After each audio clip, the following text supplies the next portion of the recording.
Welcome students. आजचा lecture आपला जो आहे तो आपण लास्ट लेक्चर मध्ये जो लेसन स्टार्ट केला होता, an encounter of a special kind, तो लेसन आपला कंप्लीट झालेला नाहीये. तो आता आपण कंटिन्यू करतोय. लास्ट लेक्चर मध्ये आपण पेज नंबर 8 कंप्लीट केला होता. पेज नंबर 9 वर आपण होतो. पेज नंबर 9 वर आपण पहिले दोन पॅसेज कंप्लीट केले होते, आय थिंक सो. तरी पण सेकंड लास्ट जो पॅसेज आहे तो मी स्टार्ट करतो, म्हणजे तुमच्या लक्षात येईल.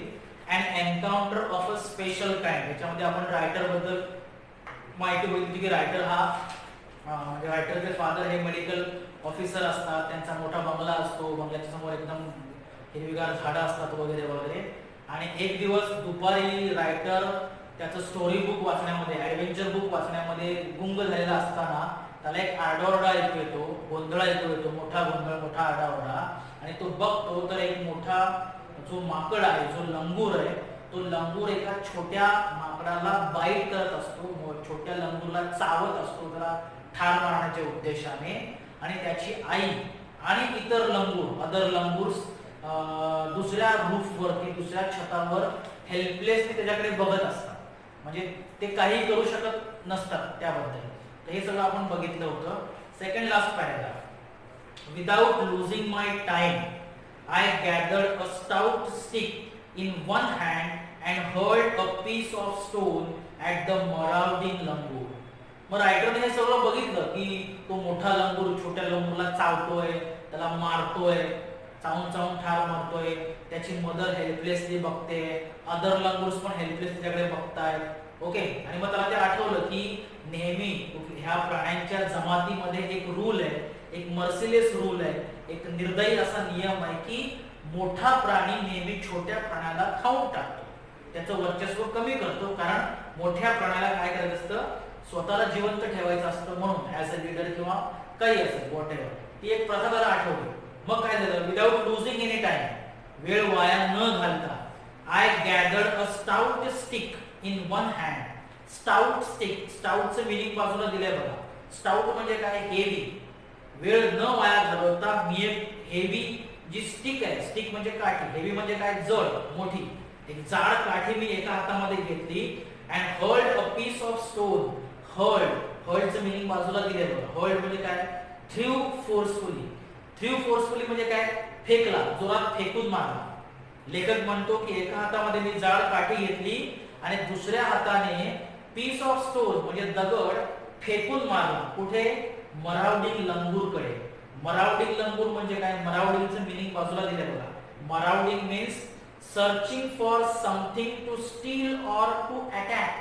म्हणजे अटॅक करण्याच्या तयारीमध्ये असणारा, चोरी करण्याच्या तयारीमध्ये असणारा, म्हणजे हल्ला करण्याच्या तयारीत असणारा किंवा हल्ला करणारा जो मोठा लंगूर होता, त्याला मराउडिंग लंगूर म्हटलंय. त्या लंगूरकडे मी जोरात दगड फेकून मारला. The langur was so infuriated that it hardly took any notice of my assault. तो लंगूर एवढा इन्फ्युरिएटेड झाला. इन्फ्युरिएटेड, इन्फ्युरिएटेड म्हणजे काय, गॉट अँग्री. तो लंगूर एवढा रागाला आला, म्हणजे संतप्त झाला होता. It hardly took any notice of my assault. Okay. आता असॉल्टचं मिनिंग आहे अटॅक, म्हणजे त्याने माझ्या अटॅक कडे जास्त लक्ष दिलं नाही. Hardly took any notice, hardly took any notice म्हणजे काय, डिड नॉट नोटीस सिरियसली. म्हणजे तो एवढा संतप्त झाला होता, तो एवढा त्या माकडाला ठार मारत होता, संतप्त होऊन, रागाला येऊन, की त्याने माझ्या हल्ल्याकडे जास्त लक्ष दिलं नाही. मी त्याच्यावरती हल्ला केला, मी त्याला दगड फेकून मारला. But it hardly took any notice of my assault. But then I started throwing more stones. मग नंतर मी जास्तीत जास्त दगड फेकून मारू लागलो. एक झाला की दुसरा, दुसरा झाला की तिसरा. I started throwing more stones. The dogs on their part raised their pitch of cry. Pitch of cry म्हणजे pitch of barking, sound of barking. Dogsनी रेज केला. डॉग्सनी रेज केला म्हणजे काय, डॉग्सनी आवाज वाढवला. कुत्री जोर जोरात भुंकू लागली. मी जास्त दगड मारू लागलो.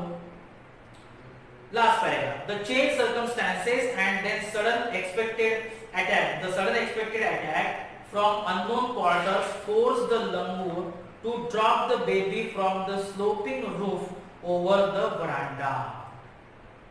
Changed circumstances. Change म्हणजे बदललेली, सर्कमस्टॅन्सेस म्हणजे सिच्युएशन, परिस्थिती.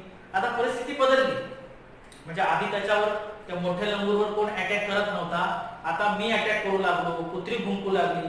ह्या बदललेल्या परिस्थितीमुळे आणि सडन अनएक्सपेक्टेड अटॅक, सडन म्हणजे अचानक, अनएक्सपेक्टेड अनपेक्षित, अटॅक म्हणजे हल्ला. या अचानक अनपेक्षित हल्ल्यामुळे, कुठून झाला हल्ला? From unknown quarters. Unknown quarters म्हणजे अननोन सोर्स. आता लंगूरच्या समोर माकडं होती, ती हल्ला करत नव्हती, मग कुठून तरी अनोळखी गोष्टीकडून हल्ला झाला, म्हणजे त्याला ते अनोळखी होतं माकडाला.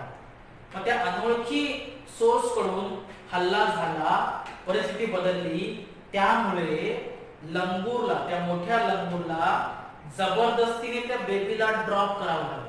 ड्रॉप म्हणजे सोडणे, दातातनं खाली पाडणे, तोंडातनं खाली पाडावं लागलं. Force the langur to drop the baby from the sloping roof. Sloping, sloping म्हणजे काय? असा उतार असणारा. रूफ म्हणजे छत किंवा छप्पर. त्या उतारावरून म्हणजे छपराच्या उतारावरून त्या बेबीला सोडावं लागलं व्हरांड्यामध्ये. म्हणजे ते छत असं होतं, आपण बघू शकतो की असं ते घर असेल, ओके, आणि असा उतार असेल आणि हा माकड इकडे बसला असेल. मग त्याला लेखक जो आहे तो लेखकाचा खालून दगड मारत होता. दगड मारल्यामुळे या लंगूरने काय केलं, या छोट्या लंगूरला या स्लोपिंग रूफ वरून खाली सोडलं. ओके, स्लोपिंग रूफ वरून त्याला खाली सोडावं लागलं व्हरांड्यामध्ये. आता समजा हा खाली आला, तिकडे काय होणार? पडणार तो खाली baby langur. The baby was listless and appeared to be dead. तो बेबी लंगूर कसा होता? लिस्टलेस झाला होता. लिस्टलेसचं मीनिंग बाजूला दिलंय. लिस्टलेस म्हणजे काय? Without any energy. Without any energy म्हणजे काय? त्याच्या अंगामध्ये काही एनर्जीच राहिली नव्हती. शक्तिहीन ज्याला आपण म्हणूया, म्हणजे त्याला चावून एवढा जखमी केला होता मोठ्या लंगूरने त्याला चावून की तो बेबी लंगूर हा शक्तिहीन झाला होता, एनर्जी लेस झाला होता आणि जवळजवळ डेड झाल्यासारखा दिसत होता, म्हणजे मेल्यासारखा दिसत होता. As its body started to slide down, the excitement of the pack of dogs grew manifold at the prospect of the good kill and meal. As its body started to slide down, move downwards, खाली घसरणे, घरंगळत येणे ज्याला आपण म्हणतो. जसं मोठ्या माकडाने त्याला सोडलं, तशी त्याची बॉडी, म्हणजे त्या छोट्या लंगूरची बॉडी ही खाली घसरू लागली आणि काय झालं? The excitement of the pack of dogs. खाली कुत्री उभी होती, बरीचशी कुत्र्यांचा पॅक उभा होता. पॅक म्हणजे ग्रुप. ह्या कुत्र्यांच्या ग्रुपची एक्साइटमेंट वाढली.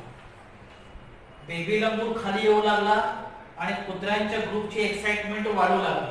कशामुळे वाढू लागली? ग्रीव मेनी फोल्ड. मेनी फोल्ड म्हणजे काय? अनेक पटीने. ह्या कुत्र्यांची एक्साइटमेंट अनेक पटींनी वाढली. Many fold. मेनी फोल्डचं मीनिंग बाजूला आहे बघा. More and more. कुत्रे जास्तीत जास्त एक्साइट होऊ लागले. कशामुळे एक्साइट होऊ लागले? At the prospect. प्रॉस्पेक्टमुळे. आता प्रॉस्पेक्टचं मीनिंग पण बाजूला दिलंय बघा, लास्ट वर्ड आहे. प्रॉस्पेक्ट म्हणजे काय? Future benefit. फ्युचर बेनिफिट म्हणजे काय? फायदा, भविष्यातला फायदा. म्हणजे हा बेबी लंगूर इकडे खाली येणार, खाली घरंगळत घसरत खाली येणार आणि ह्या कुत्र्यांना खायला मिळणार. मग ह्या future benefit, good kill and meal. Kill, meal. Meal म्हणजे जेवण. म्हणजे हा खाली घसरत येणारा बेबी लंगूर या कुत्र्यांसाठी एक चांगलं जेवण होता. म्हणून ह्या कुत्र्यांची जसं हा बेबी लंगूर खाली येऊ लागला, तसं या कुत्र्यांची एक्साइटमेंट वाढू लागली. Keeping the dog. इथं पेज नंबर 9 कंप्लीट झालं. आता page number 10. See on page number 10. Keeping the dogs at a bay of the stick, I managed to catch the hold of baby langoor's tail just as it tipped over the edge of the tiled roof. मग मी काय केलं? मी त्या सगळ्या कुत्र्यांना बे with the stick वर ठेवलं. बे with the stick म्हणजे काय? त्या टोकावर, पॉइंटवर, म्हणजे काठीचा पॉइंट. काठीने त्यांना मी अडवून ठेवलं कुत्र्यांना. कुत्र्यांना स्टिक दाखवली आणि त्या स्टिकवर त्यांना अडवून ठेवलं एका बाजूला आणि दुसऱ्या बाजूला काय केलं? I manage to catch hold of the baby langur's tail. आणि दुसऱ्या बाजूने मी त्या बेबी लंगूरची टेल कॅच केली. टेल म्हणजे काय? शेपटी. त्याची मी शेपटी पकडली. एका बाजूने कुत्र्यांना काठीने अडवून ठेवलं आणि दुसऱ्या बाजूने त्या बेबी लंगूरची शेपटी कॅच केली, त्याला पकडलं. As it tip over the edge of the tiled roof. जी शेपटी त्या टाइल्ड रूफवर, टाइल्स तुम्हाला टाइल्स माहिती ना की छतावरती आपले टाइल असतात बघा, त्याला आपण कौलं म्हणतो, अशी कौलं. ह्या कौलांवर घसरत येणारी शेपटी रायटरने पकडली एका बाजूला, म्हणजे त्याला पकडलं त्या बेबी लंगूरला. The baby appeared inert and lifeless. आणि मग ती जी बेबी लंगूर होता तो इनर्ट दिसत होता. आता इनर्टचं मीनिंग बाजूला दिलंय. इनर्ट म्हणजे काय? पॉवरलेस, मोशनलेस. पॉवरलेस किंवा मोशनलेस म्हणजे काय? तोच शक्तिहीन, हालचाल न करणारा, निश्चित ज्याला आपण म्हणतो. म्हणजे तो बेबी लंगूर कुठलीही हालचाल करत नव्हता आणि लाईफलेस झाला होता. लाईफलेस म्हणजे काय? जीव गेल्यासारखा, जणू काय त्याचा जीवच गेला की काय, मेला की काय, असा तो दिसत होता. It was indeed a male baby. आणि तो जो बेबी होता तो मेल बेबी होता. मेल म्हणजे काय? नर, ज्याला आपण पुरुष म्हणतो, पण पुरुष म्हणता येणार नाही, इकडे जनावर आहे त्यामुळे नर म्हणा. म्हणजे नर जातीचा वानर होता किंवा नर जातीचा माकड होता, लंगूर होता. इंडीड म्हणजे खरोखर. पुढचा काय? By this time my parents and my sisters had come out on the veranda and were witnessing my rescue operation. या वेळेपर्यंत माझे पेरेंट्स आणि माझे सिस्टर्स हे वरांड्यामध्ये आले होते. had come out to the on the veranda and were witnessing. म्हणजे काय? विटनेस बनत होते. विटनेसिंग म्हणजे साक्षीदार बनलेले होते. they were witnessing my rescue. Rescue म्हणजे काय? सुटका. आणि माझं जे रेस्क्यू ऑपरेशन चालू होतं, रेस्क्यू ऑपरेशन म्हणजे काय? मी ज्या बेबी लंगूरची सुटका करत होतो त्या बेबी लंगूरची सुटका ते स्वतःच्या डोळ्याने बघत होते, विटनेसिंग झाले होते, साक्षीदार झाले होते, माझे पेरेंट्स आणि माझे sisters. Some of our neighbors had also gathered in the distance. आमचे काही नेबर्स जे होते, नेबर्स म्हणजे कोण? शेजारी. ते शेजारी सुद्धा काय? गॅदर्ड म्हणजे काय? जमा झाले होते. शेजारी पण जमा झाले, जमा होते, अरे बापरे काय झालं काय नाही, असे जमा होऊन बघत होते. शेजारी जमा झाले होते व्हरांड्यामध्ये, किंवा माझे आई वडील आले होते व्हरांड्यामध्ये. म्हणजे सगळेजण बघत होते की मी त्या बेबी लंगूरला कसा रेस्क्यू करत होतो, कसा वाचवत होतो. पुढचा paragraph. I took the baby langur to our backyard and gently laid him on the floor inside the poultry coop. आणि मग मी त्या बेबी लंगूरला घेऊन गेलो बॅकयार्ड मध्ये. बॅकयार्ड म्हणजे काय? पाठीमागचं अंगण, पाठीमागचा परिसर. घराच्या पाठीमागच्या परिसरामध्ये मी बेबी लंगूरला घेऊन गेलो आणि जेंटली हळवारपणे, सॉफ्टली लेड हिम. लेड हा लेचा पास्ट टेन्स आहे बघा. LAY ले म्हणजे निश्चित पडणे, झोपणे, आणि त्याचा पास्ट टेन्स लेड. मी त्याला झोपवलं, खाली झोपवलं. Laid him on the floor inside the poultry coop. Inside the poultry coop. कूपचं मीनिंग दिलंय बघा. कूप म्हणजे काय? Kaij for poultry. केज म्हणजे काय? पिंजरा. पोल्ट्री म्हणजे काय? कोंबड्या. कोंबड्यांसाठी जो पिंजरा असतो त्या पिंजऱ्याच्या आतमध्ये, inside the poultry coop, inside the poultry cage, त्या केजच्या आतमधल्या जमिनीवर म्हणजे त्या पिंजऱ्याच्या आतमध्ये मी त्या बेबी लंगूरला झोपवलं. पिंजऱ्याच्या आत, पिंजऱ्याच्या बाहेर नाही, पिंजऱ्याच्या आत मी त्याला झोपवलं. Leg. His body was full of deep bite marks and scratch. त्या बेबी लंगूरची body full deep bite marks. Full deep bite. Deep म्हणजे काय? खोलवर. बाईट मार्क्स म्हणजे काय? चावल्याच्या खुणा. त्या बेबी लंगूरच्या बॉडीवर खोलवर चावल्याच्या खुणा होत्या, निशाण होते. अँड स्क्रॅच म्हणजे काय? ओरबाडणे. म्हणजे त्या मोठ्या लंगूरने, त्या मोठ्या माकडाने, वानराने त्या बेबी लंगूरला अनेक ठिकाणी ओरबाडलं होतं, नखांनी ओरबाडलं होतं, त्याला खूप ठिकाणी तो चावला होता. त्या चावल्याच्या खोलवर जखमा त्याच्या बॉडीवरती होत्या, हे मी बघितलं. Blood was oozing from some of the wounds. Blood was oozing. ओझिंगचं मीनिंग बाजूला दिले बघा. ओझिंग म्हणजे काय? रिलीजिंग, ओव्हरफ्लोईंग, ज्याला वाहणे असं पण म्हणतो मराठीमध्ये. मग त्या सगळ्या वुंड्स मधून, वुंड्स म्हणजे काय, जखमा, तर सगळ्या जखमांमधून ते रक्त काय वाहत चाललेलं होतं. त्या छोट्या लंगूरच्या सगळ्या जखमांमधून, काही जखमांमधून रक्त वाहत होतं. The baby remain motionless. Motionless म्हणजे काय, हालचाल न करणारा. आणि तो जो बेबी लंगूर होता तो मोशनलेस होता, म्हणजे काहीही हालचाल करत नव्हता, मेल्यासारखा पडून होता. My father provided first aid to clean the wounds and stop bleeding. My father provided first aid. फादरनी फर्स्ट एड प्रोव्हाइड केला. फर्स्ट एड म्हणजे काय, प्रथमोपचार. वडिलांनी त्याच्यावर प्रथमोपचार केला. सुरुवातीला मग काय ग्लिसरीन असेल ते लावलं, जखम धुवून काढली, काय मलम असेल ते लावलं. तर अशा प्रकारे प्रथमोपचार केला. क्लीन द वुंड्स, जखम स्वच्छ केली. And stop the bleeding, bleeding थांबवलं. ब्लिडिंग म्हणजे काय, रक्तस्राव. म्हणजे रक्तस्राव थांबवण्यासाठी, जखम स्वच्छ करण्यासाठी माझ्या फादरने फर्स्ट एड केला. I was relieved to find out that the baby was breathing. I was relieved. I was relieved म्हणजे काय, मला हायसं वाटलं, मला मोकळं वाटलं, कारण बेबीचं ब्रीदिंग चालू होतं. ब्रीदिंग म्हणजे काय, श्वासोश्वास. त्याचा श्वासोश्वास चालू होता, म्हणजे ब्रीदिंग चालू होतं, जिवंत होता. हे बघून मला हायसं वाटलं, मला बरं वाटलं, सुटका झाल्यासारखं वाटलं.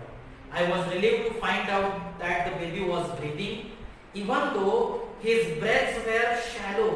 त्याचे ब्रेथ्स कसे होते, ब्रेथ म्हणजे श्वासोश्वास, त्याचे श्वासोच्छ्वास चालू होते, म्हणजे शॅलो होते. शॅलो म्हणजे काय, कमी स्पीडने, म्हणजे श्वासोश्वास कमी स्पीडने होते पण चालू होते. हे बघून मला हायसं वाटलं. तर शॅलोचा अर्थ इथं उथळ होतो. उथळ म्हणजे काय, इथं कमी. Splashes of cold water made the baby stir, and after a few shaky attempts he sat up. Splashes म्हणजे काय, फवारे. थंड पाण्याचे फवारे त्याच्या तोंडावर मारले. Made the baby stir. स्टरचं मीनिंग बाजूला दिलं. स्टर म्हणजे काय, मूव. म्हणजे थंड पाण्याचे काही फवारे त्याच्यावर मारल्यामुळे बेबी मूव्ह झाला. बेबी मूव्ह झाला म्हणजे काय, बेबीने मूवमेंट केली, त्या छोट्या लंगूरने हालचाल केली. And after a few shaky attempts. Shaky म्हणजे थरथरणारे, थरथर कापणारे. आणि अटेम्प्ट्स म्हणजे काय, तर अटेम्प्ट्स म्हणजे प्रयत्न. काही थरथरणारे प्रयत्न केल्यानंतर, म्हणजे तो थरथरू लागला. आणि असे काही थरथरते प्रयत्न केल्यानंतर ही सॅटअप म्हणजे काय, तो उठून बसला. थरथरते प्रयत्न करत तो उठून बसला. He was in state of shock and started trembling like a leaf in the wind. He was in a state of shock. तो शॉक मध्ये होता. शॉक मध्ये होता म्हणजे काय, त्याला धक्का बसला होता. मेंटल शॉक ज्याला आपण म्हणतो, तो फार मोठ्या मानसिक धक्क्यामध्ये होता. and started trembling. started trembling म्हणजे काय, थरथर कापू लागला. started म्हणजे सुरुवात झाली. trembling म्हणजे थरथर कापणे. कशा प्रकारे थरथर कापू लागला, like a leaf म्हणजे काय, पान. in the wind म्हणजे काय, वारा. वाऱ्यामध्ये जसं एखादं पान थरथर कापतं किंवा वाऱ्यामध्ये जसं पान हलतं, त्याप्रमाणे तो थरथर कापत होता baby langur. His 2 little twinkling eyes welled up with tears and he started to sob with a muffled cry, just like a human child would after experiencing trauma. His 2 little twinkling eyes. त्याचे 2 twinkling eyes. twinkling म्हणजे काय, लुकलुकणारे डोळे, shining eyes. हे काय झाले होते, weld अपचं meaning बाजूला दिलेलं नाहीये बघा. तर वेल्डचं मीनिंग काय, भरून आले. त्याचे 2 लुकलुकणारे डोळे. आता वेलचा अर्थ काय असतो, विहीर ही पाण्याने भरलेली असते. मग या वेलला इडी लागली. So welled up with tears म्हणजे काय, अश्रूंनी त्याचे लुकलुकणारे डोळे भरून आले. And he started to sob म्हणजे काय, सॉब म्हणजे हुंदके देणे. आणि तो हुंदके देऊन रडू लागला, मुसमुसून रडू लागला, किंवा तो बेबी लंगूर हुंदके देऊन रडू लागला. With a muffled cry. मफल्डचं मीनिंग मात्र बाजूला दिलेलं आहे बघा. मफल्डचं मीनिंग आहे क्वाइटर, सप्रेस साऊंड. क्वाइटर और सप्रेस साऊंड म्हणजे काय, दाबला गेलेला आवाज. म्हणजे तो दबक्या आवाजामध्ये, दाबल्या गेलेल्या आवाजामध्ये रडू लागला, दबक्या आवाजात रडू लागला, खुंदके देऊ लागला, बेबी लंगोट. Just like a human child, जसं एखादं लहान बाळ, ह्युमन चाइल्ड, माणसाचं बाळ असं ना ते रडतं दबक्या आवाजामध्ये, त्याप्रमाणे तो दबक्या आवाजात रडू लागला. After experiencing trauma. ट्रॉमा म्हणजे काय, तर ट्रॉमाचं मिनिंग इकडे दिलेलं आहे. ट्रॉमा म्हणजे ग्रेट डिस्ट्रेस. ग्रेट डिस्ट्रेस म्हणजे काय, खूप मोठा ताणतणाव, दुःख. जसं खूप मोठ्या दुःखामध्ये, ताणतणावामध्ये आपण दबक्या आवाजामध्ये रडतो, तसं दबक्या आवाजामध्ये रडू लागला. I offered him a peeled banana. Peeled म्हणजे सोललेलं, मी त्याला सोललेलं केळ दिलं खायला. which he accepted with his unsteady hand. की जे त्याने ऍक्सेप्ट केलं, मी दिलेलं जे केळ होतं, सोललेलं केळ, हे त्याच्या हातामध्ये मी दिलं आणि ते अनस्टेडी हँड, अनस्टेडी म्हणजे स्टेडी नसणारा, स्थिर नसणाऱ्या हाताने त्याने ऍक्सेप्ट केलं, थरथरणाऱ्या हाताने. And began taking hesitant bites. आणि हेजिटेंट बाईट्स घेऊ लागला, म्हणजे तो केळ असं हेजिटेंटली, म्हणजे त्याला आपण म्हणतो की थोडंसं लाजत किंवा विचार करत तो खाऊ लागला. ओके, आता इथं पेज नंबर 10 वर आपण आलो. पेज नंबर 10 वरती पहिले 3 पॅराग्राफ संपलेले आहेत. हेजिटेंट बाईट्स वर आपण थांबतोय आणि बाकीचा भाग आपण पुढच्या लेक्चरला बघूया. थँक्यू.